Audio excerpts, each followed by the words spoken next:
Nothing's gonna pop out at me, right? Coconut milk, I like working with coconut milk. Oh, fun.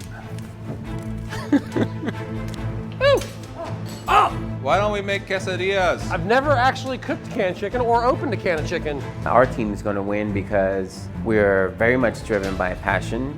I think my sous chefs put a lot of time and effort into it, and we're going to take it home. My team has pretty much won the majority of these. And reality is, we all know CSC is going to win the challenge anyway.